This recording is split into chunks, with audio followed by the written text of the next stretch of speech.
পাকঘৰখন অকণমান ধুনীয়া কৰিবলৈ এটা ধুনীয়া বস্তু অৰ্ডাৰ দিছিলোঁ দেই। তাতে আকৌ বিহু আহি পালেই, বিহুত পাকঘৰখন অকণ ধুনীয়া কৰিব লাগিব নহয়, কাৰণ ভিডিঅ' চিডিঅ' প্ৰায়ভাগ পাকঘৰতে বনাই থকা হয়।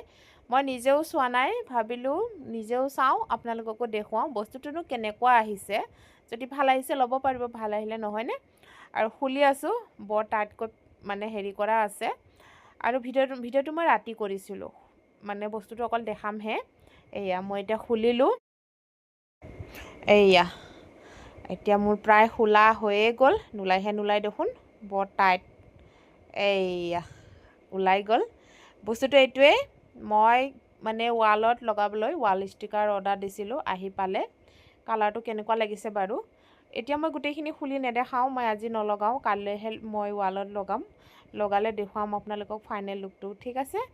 আৰু বস্তুটো মই ফ্লিপকাৰ্টৰ পৰা লৈছোঁ, এনেকুৱা লাগিছে ভালেই আহিছে দেখোন বস্তুটো, বেয়া নহ'ব।